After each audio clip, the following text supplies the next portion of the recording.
Hello दोस्तों, welcome to Tiwari study centre. आज हम मौर्य कला के बारे में पढ़ेंगे, जो कि मौर्य कला दो भागों में बटी हुई है। पहला दरबारी कला और दूसरा लोकप्रिय कला। दरबारी कला जो कि दरबारी पहल की देन थी, दूसरा लोकप्रिय कला जो व्यक्तिगत पहल की देन थी। दरबारी कला तीन भागों में बटा है, जिसमें कि महल आता है, स्तंभ आता है और स्तूप आता है। ठीक। और लोकप्रिय कला में गुफाएं, मृदभांड और मूर्ति कला आता है। ठीक। तो इस वीडियो में हम केवल दरबारी कला के बारे में जानेंगे, यानी महल, स्तंभ और स्तूप के बारे में। सबसे पहले हम देखते हैं महल के बारे में। ये जो है ये महल के बारे में है। ठीक। मौर्य साम्राज्य भारत में सत्ता में आने वाला पहला शक्तिशाली साम्राज्य था, जिसकी राजधानी कहाँ थी? पाटलिपुत्र में थी। ठीक। और कुम्हार में महलों का निर्माण मौर्य साम्राज्य का वैभव प्रतिबिंब करने हेतु कराया गया था। मतलब उनके समाज के वैभव का प्रतिबिंब करने हेतु कराया गया था। अब इस महल में चंद्रगुप्त मौर्य ने पर्सपोलिस और अकमेनियन महलों से प्रेरित होकर चंद्रगुप्त मौर्य ने इस महल का निर्माण कराया था। ठीक। जो कि पर्सपोलियस और अकमेनियन प्रणाली ईरान में यूज होता था महलों को बनाने में। इसकी मुख्य निर्माण सामग्री लकड़ी थी। मेगास्थनीज ने इस महल का वर्णन मानव जाति की सबसे बड़ी रचनाओं के रूप में किया है। यानी कि हम सबसे पहले समझते हैं यहाँ पे कि चंद्रगुप्त मौर्य ने जो अपने यहाँ महल का निर्माण कराया था, वो ईरान में पर्सपोलिस और अकमेनियन महलों से प्रेरित था। ठीक। जैसे कि यहाँ पर दे रखा है कुम्हार में अशोक का महल। ही कुम्हार में अशोक का महल कहता है इस चित्र में, जैसे कि आप लोग देख सकते हैं। ठीक। कुम्हार इस अशोक का महल एक विशाल संरचना थी। इसका ऊंचा केंद्रीय स्तंभ था, मतलब कि इसका जो सबसे केंद्रीय स्तंभ था वो काफ़ी ज़्यादा ऊंचा था। 3 मंजिली लकड़ी का ढांचा था। महल की दीवारों को नक्काशियों और मूर्तियों से सजाया गया था। ये इस महल की सबसे बड़ी विशेषता है, इसे नक्काशियों और मूर्तियों से सजाया गया था। फिर ये हो गया महल के बारे में। अब हम आते हैं दूसरा स्तंभ के बारे में कि स्तंभ क्या थे। अशोक के शासनकाल के दौरान स्तंभ और शिलालेख जो राजकीय प्रतीक के रूप में या युद्ध की जीत के उपलक्ष्य में महत्वपूर्ण हो गए थे। मतलब राजकीय प्रतीक के रूप में बनाया जाता था या फिर युद्ध की जीत के प्रतीक के रूप में बनाया जाता था। साथ ही राजकीय उपदेशों का प्रचार करने के लिए भी स्तंभों का उपयोग किया जाता था। राजकीय उपदेश यानी कि राजा द्वारा दिया जाने वाला कोई उपदेश। औसतन ये 40 फीट ऊंचे होते थे। ठीक। ये चूने के बलुआ पत्थर या प्रस्तर से बनाए गए होते थे।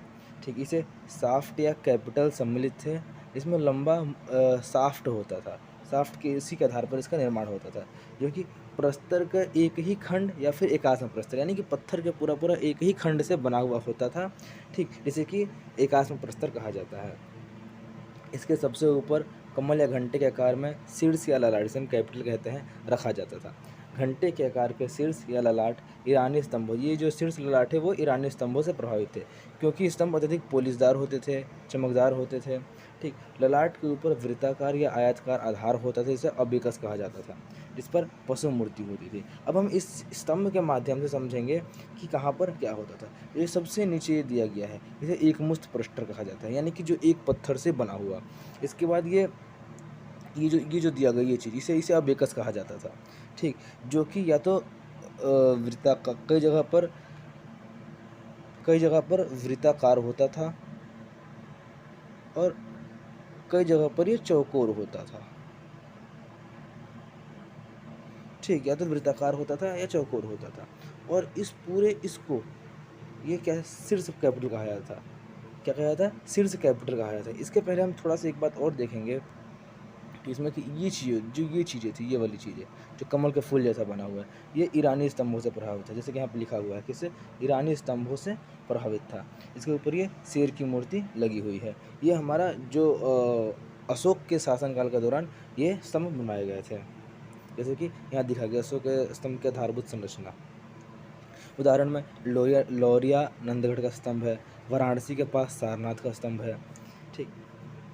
इसके बाद हम ये जो स्तंभ है, ये स्तंभ जैसा कि आप सभी को पता होगा कि स्तंभ हमारा राष्ट्रीय प्रतीक है, यानी कि नेशनल एम्ब्लेम है। ठीक।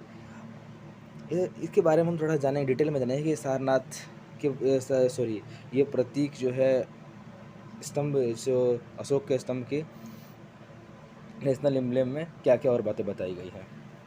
जो शीर्ष फलक जिसे एबेकस कहा जाता है, वो पशु का भाग भारत की आधिकारिक राष्ट्रीय प्रतीक है।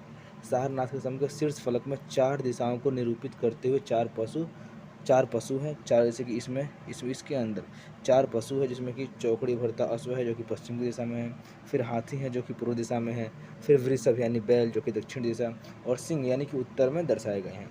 ये पशु अनंत काल तक अस्तित्व का पहिया घुमाते हुए एक दूसरे का पीछा करते हुए प्रतीत होते हैं। यानी कि ये जो चारों पशु हैं दिशाओं में बनाए गए हैं, ये अस्तित्व का पहिया घुमाते हुए एक दूसरे का पीछा कर रहे हैं। ठीक, और ये अनंत काल तक ऐसा माना जाता है कि अनंत काल तक अस्तित्व का पहिया घुमाते रहेंगे और एक दूसरे के पीछे भागते रहेंगे। अब इसमें जो हाथी है वो हाथी रानी माया का स्वप्न। अब रानी माया कौन थी? रानी माया का स्वप्न अपने गर्भ में प्रवेश करता हुआ और श्वेत हाथी को दर्शाता है। ठीक, अब है ना रानी माया कौन थी, आप लोगों को बताना होगा कमेंट सेक्शन में कि रानी माया कौन थी। ठीक, वैल वृष राशि के चिन्ह को दर्शाता है, जिस महीने में बुद्ध का जन्म हुआ था। ठीक, चलो मैं ही बता देता हूँ कि रानी माया कौन थी। जो गौतम बुद्ध थे उनकी माता का नाम माया था। जब गौतम बुद्ध का जन्म होने वाला था तो उसी टाइम पे हाथी रानी माया के स्वप्न में आया था, जो उन्हें गर्भ में प्रवेश करता हुआ दिखाता है। ठीक, अश्व कंतक, उनके घोड़े का नाम कंतक था, अश्व को निरूपित करता है। ठीक, अब बुद्ध ने राज्य से दूर जाने के लिए उपयोग किया था। इस अश्व जो कंतक है, इसका उपयोग बुद्ध ने राज्य से दूर जाने के लिए किया था। और सिंह जो इसमें दर्शाया गया है, इसमें यह ज्ञान की प्राप्ति को दर्शाता है। अब मुंडक उपनिषद से लेकर सत्यमेव जयते, मुंडक उपनिषद से लिया गया एक शब्द सत्यमेव जयते हैं, जिसका शाब्दिक अर्थ है सत्य की सदा विजय होती है। यह देवनागरी लिपि में शिलालेख के नीचे उत्कीर्ण थे, यानी कि देवनागरी लिपि में ये शब्द शिलालेख के नीचे लिखी हुई है। क्या? सत्यमेव जयते, जो कि मुंडक उपनिषद से लिया गया है। 4 सिंह सभी दिशाओं में धम्म का प्रसार करते हुए बुद्ध को प्रतीकबद्ध करते हैं। ठीक, जो चारों दिशाओं में शेर का मुंह है वो धम्म का प्रसार करते हुए बुद्ध को प्रतीकबद्ध करते हैं। इसे बुद्ध द्वारा दिए गए पहले धर्मोपदेश की स्मृति में बनवाया गया था। इसे धम्मचक्र परिवर्तन के नाम से भी जाना जाता है। यह धम्मचक्र परिवर्तन के नाम से। इसके बाद हम स्तंभ हो गया। स्तंभ के बाद हम देखेंगे स्तूप के बारे में कि स्तूप का निर्माण कैसे हुआ, इसकी स्ट्रक्चर क्या था, इसका स्वरूप आकार कैसा था। तो स्तूप वैदिक काल से भारत में प्रचलित सावधान टीले थे। यानी कि कई लोग ऐसा मानते होंगे जो कि स्तूप बौद्ध धर्म के आने के बाद हुआ, तो ये मिथ गलत है। ये स्तूप वैदिक काल से भारत में प्रचलित सावधान टीले थे। यह अंत्येष्टि पुंज की पारंपरिक प्रदर्शन थे। मतलब इसमें कि मृतकों के अवशेषों और राख को रखा जाता था। स्तूप का उपयोग पहले वैदिक काल में मृतकों के अवशेषों और राख को रखने के लिए किया जाता था। अशोक के राज्यकाल के दौरान स्तूप कला अपने चरमोत्कर्ष पर पहुंच गई। अब अशोक ने अपने राज्यकाल में लगभग 84,000 यानी कि 84,000 स्तूप बनाए। वैदिक परंपरा से प्रेरित स्तूपों को बौद्धों द्वारा लोकप्रिय बनाया गया। यानी कि जो बौद्ध धर्म को फॉलो करने वाले लोग थे, उन लोगों द्वारा स्तूप को लोकप्रिय बनाया गया। अब बुद्ध के मृत्यु के बाद 9 स्तूप बनवाए गए थे, जिसमें कि 8 में उनकी मेधी में बुद्ध के अवशेष थे। यानी कि जो स्तूप थे, जो 9 स्तूप बुद्ध की मृत्यु के बाद बनवाए गए थे, उसमें 8 की मेधी में बुद्ध के अवशेषों को दफनाया गया था। मतलब अवशेषों को उसमें दबाया गया। जबकि 9वें में वह बर्तन है जिसमें कि मूल रूप से इनके अवशेषों को रखा गया था। जो 9वां स्तूप है उसमें बुद्ध द्वारा प्रयोग किए गए बर्तन वह बर्तन थे जिसमें कि बुद्ध के अवशेषों को रखा गया था। स्तूप के विभिन्न भागों को प्रदर्शित करने वाला मूलभूत आरेख यहाँ पे दिया गया है, जैसे कि ठीक। अब स्तूप का कोर जो है कच्ची ईंटों का बना होता था, जो कोर किनारा होता है, जबकि सतह जो होता है पक्की ईंटों से इसका निर्माण किया गया था। प्लास्टर की मोटी परत से ढका जाता था। मेधी और तोरण को लकड़ी की मूर्तियों द्वारा सजाया गया होता था।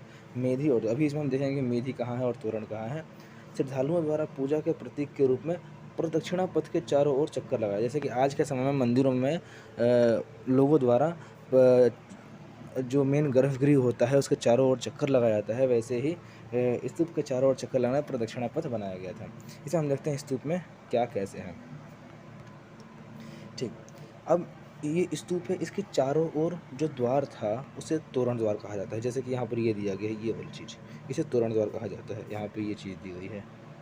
ठीक, 4 तोरण था, पूर्वी तोरण द्वार, पश्चिमी तोरण द्वार, उत्तरी तोरण द्वार और दक्षिणी तोरण द्वार। ठीक, इसके अलावा जो सबसे ऊपर ये बना गया है ये चीज़, ये छत्र है, ठीक। अब इसके नीचे एक, इसके जिस पर छत्र बना है उसे उसे यष्टि कहा जाता है। यष्टि के नीचे इसको इसको हर्मिका कहा जाता है, ठीक। अब ये जो गोल सा बना हुआ है इसे गुंबद कहा जाता है, ठीक। स्तूप का गुंबद, इसे स्तूप का गुंबद कहा जाता है, ठीक। इसके बाद हम देखेंगे कि ये जो बनी हुई है ये चीज़, इसे वेदिका कहा जाता है, इसे वेदिका कहा जाता है, ठीक। इसके बाद इसके चारों ओर, इसी के चारों ओर यहाँ पर प्रदक्षिणा पथ होते थे, इसी के चारों ओर यहाँ पे प्रदक्षिणा पथ होता है, ठीक। और यहाँ पे सीढ़ीनुमा रास्ता है, ठीक। ये पत्थर का बाड़ा जैसे कि रेली कहा जाता है, ठीक। मतलब पत्थर का बाड़ा बना के उसे घेरा गया था, ठीक। ये स्तूप के बारे में है, जिसमें 4 तोरण द्वार है, छत्र है, हर्मिका है, गुंबद है, प्रदक्षिणा पथ है, ठीक। इसके अलावा देखा है कि सांची का जो स्तूप है वो बेतवा नदी के पश्चिम में और विदिशा नदी के दक्षिण पश्चिम में स्थित है। कहाँ पे? बेतवा नदी के पश्चिम और विदिशा के दक्षिण पश्चिम में। अब सांची के स्तूप के अलावा भारत में कई सारे स्तूप ऐसे हैं जो काफ़ी प्रसिद्ध है, जैसे कि सारनाथ का स्तूप, अमरावती का स्तूप, ये ठीक ठीक सांची का स्तूप तो बता दिया कि यहाँ पर ये बेतवा नदी के पश्चिम और विदिशा के दक्षिण पश्चिम में स्थित है, ठीक। इसमें आता है कि अमरावती का स्तूप कहाँ है? कृष्णा नदी के पास। ये ध्यान रखना, ये कई बार क्वेश्चन में पेपर में पूछ लिया जाता है क्वेश्चन कि अमरावती का स्तूप कहाँ पर है, ठीक। अशोक के स्तूप में सबसे, सांची का स्तूप अशोक के स्तूप में सबसे प्रसिद्ध है। उत्तर प्रदेश का पिपरहवा का स्तूप सबसे प्राचीनतम स्तूप है। ये भी एक फैक्चुअल क्वेश्चन है, फैक्ट बेस्ड क्वेश्चन है कि सबसे पुराना स्तूप कौन सा है, तो पिपरहवा का स्तूप सबसे पुराना स्तूप है। तो दोस्तों, वीडियो आपको अच्छी लगे तो आप लाइक, शेयर, सब्सक्राइब कीजिए, और ऐसे ही और वीडियो के लिए आप चैनल को सब्सक्राइब करो और बेल आइकन को दबाना ना भूलें।